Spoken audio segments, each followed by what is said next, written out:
Good evening dear friends, welcome back to my YouTube channel CTET Aaradhya academy. आज है मैं आपको एक इम्पोर्टेंट टॉपिक कराने जा रही हूँ जो CTET STET and other TET में पूछ लिया जाता है। मैकडूगल की मूल प्रवृत्तियाँ, मतलब मूल प्रवृत्तियों का सिद्धांत किसने दिया था, इसके प्रतिपादक कौन थे। इसके प्रतिपादक थे मैकडूगल। और मैकडूगल ने 14 संवेग बताए हैं, 14 इमोशन बताए हैं। जैसे कि अगर हम हैं, इंसान हैं, ह्यूमन बींग्स हैं, उनके अंदर कुछ ना कुछ इमोशंस होते हैं, संवेग होते हैं, कुछ ना कुछ उनके अंदर भावनाएं होती हैं। और वो भावनाएं किसने बताई हैं? मैकडूगल ने बताई हैं। कैसी भावनाएं होती हैं, उन भावनाएं के अंदर इंसान क्या सोचता है, क्या फील करता है, क्या महसूस करता है। तो जो मैकडूगल ने 14 संवेग बताए हैं उनके बारे में हम आज बात करेंगे।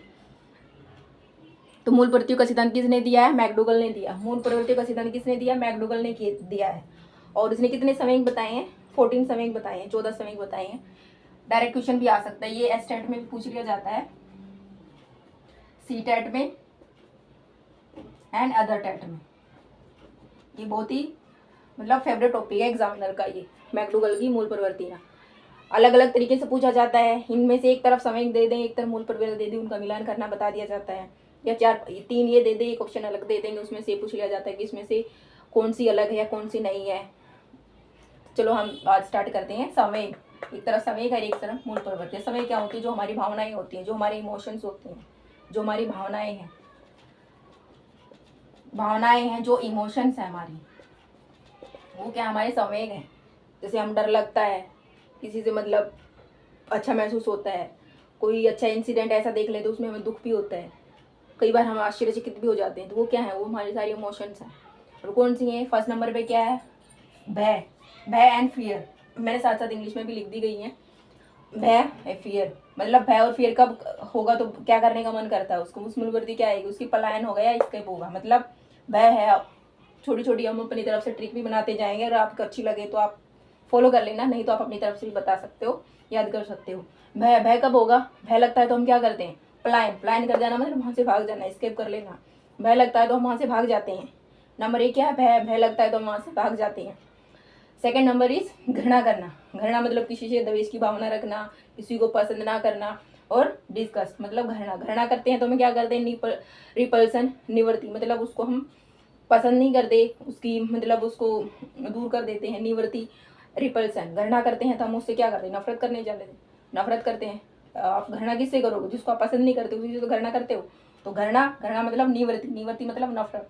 ऐसे आप करके याद कर सकते। घृणा, निवृत्ति मतलब घृणा किससे करते हो? नफरत मतलब निवृत्ति, रिपल्सन। थर्ड नंबर इज आश्चर्य। आश्चर्य मतलब वंडर, वंडर, एकदम से आप किस चीज़ को आश्चर्य देख के आश्चर्यचकित हो जाते हो। और उसकी मतलब मूल प्रवृत्ति क्या बनेगी? जिज्ञासा या क्यूरियोसिटी। आश्चर्य कब होगा? आश्चर्य होता है आपको, किसी चीज़ की क्यूरियोसिटी बनती है, जिज्ञासा होती है। जैसे किसी आपके आप सुनने में आता है किसी की, आप सुन लेते हो ऐसे उसकी गवर्नमेंट जॉब लग गई तो आपको एकदम से वंडर सा होता है, आश्चर्य होता है। आश्चर्य सुन के फिर आप क्या करते हो? क्यूरियोसिटी होती है, जिज्ञासा होती है, किसका लगा, कैसे लगा, किसमें लगी है। ऐसे आप जैसे क्वेश्चन पूछते हैं, आपकी जो क्यूरियोसिटी होती है वो आपकी मन से निकल के सामने आ जाती है। तो आश्चर्य, जिज्ञासा। और वात्सल्य, वात्सल्य क्या होता है? लव, मतलब जो प्यार होता है। वात्सल्य, लव, शिशु रक्षा मतलब पेरेंटल, जैसे माता पिता पेरेंट का अपने बच्चों के प्रति होता है। शिशु रक्षा, पेरेंटल मतलब पेतरक प्यार या बेटा बेटी प्यार, जो भी आप बोल सकते हो, वात्सल्य या लव। 5 नंबर इज विषाद या दुख। विषाद मतलब कोई ऐसा इंसिडेंट देख लिया आपने, बिल्कुल आपको अंदर से बहुत दुख हो रहा है, विषाद हो रहा है, बहुत ही मतलब ऐसा आपको कुछ।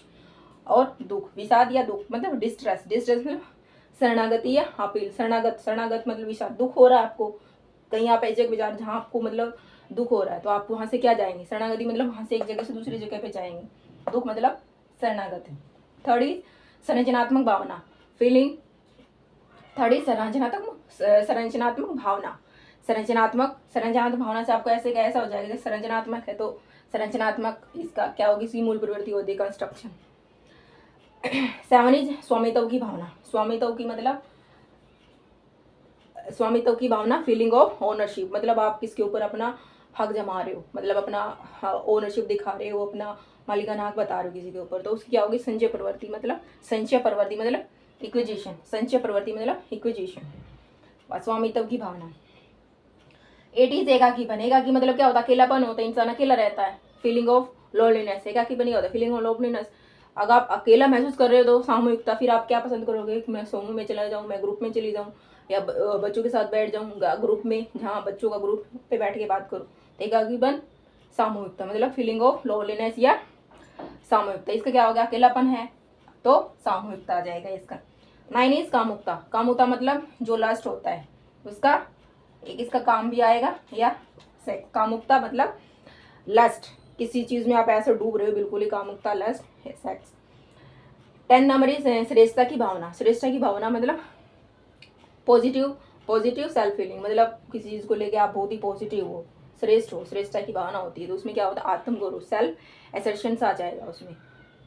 श्रेष्ठता की भावना, आत्मगौरव। श्रेष्ठता की भावना, आत्मगौरव मतलब देखने से ही अच्छा लग रहा है थोड़ा सा, श्रेष्ठता की भावना है। श्रेष्ठ की भावना क्या होगी, जब आप खुद सेल्फ से कुछ करोगे, सेल्फ आत्मगौरव या सेल्फ एसर्शन। 11 इज आत्महीनता, नेगेटिव सेल्फ फीलिंग मतलब आत्महीनता की भावना पैदा हो जाना। आत्महीनता मतलब खुद को, मतलब होता है ना, मैंने ये भी काम करके देख लिया, ये भी काम भी करके देख लिया, ये भी काम, मतलब एकदम से नेगेटिविटी से माइंड नेगेटिविटी हो जाता है, बिल्कुल नेगेटिविटी आ जाती है एकदम से मन में। तो क्या होती है, मतलब दैत्य की भावना या गरीबी। सबमिशन मतलब, या दैत्य क्या होता है, गरीबी की भावना, मतलब बिल्कुल ये मतलब आत्महीनता मतलब इंसान इतना दुखी हो जाता है, वो एकदम से खुद को मतलब लाचार सा महसूस करने लग जाता है। आत्महीनता की भावना, दैत्य या गरीबी। 12 नंबर इज भूख या हेपेटाइट मतलब भोजन आवश्यक। भूख से आप समझ रहे हो, भूख है तो क्या चलेगी, भोजन की आवश्यकता होगी आपको, भोजन, भूख, भोजन। आमोद क्या होता है, आमोद अम्यूजमेंट, हास्य। आमोद मतलब हास्य, मतलब हास्य, आमोद हास्य। क्रोध एंगर, क्रोध तो होगा, क्रोध है एंगर है तो क्या करोगे आप, क्रोध में इंसान क्या करता है, लड़ने भागता है, लड़ाई करता है। तो क्रोध एंगर क्या होता है, युद्ध करना। क्रोध में एकदम से इंसान मतलब उसकी सोचता ही नहीं है क्या होगा क्या नहीं होगा, लेकिन एंगर में इंसान इतना है कि वो मतलब अच्छा बुरा सोचता ही नहीं, एकदम से उसको क्या करता है, लड़ाई करने की सोचती है, युद्ध करता है एंगर में। क्रोध एंगर मतलब युद्ध। तो ये मूल प्रवृत्तियां हैं, ये इसका स्टेट सीटेड में 1 या 2 नंबर पक्का है। अगर आपको वीडियो अच्छी लग रही है तो प्लीज़ चैनल को लाइक करें, सब्सक्राइब करें एंड कमेंट करें। Thank you very much.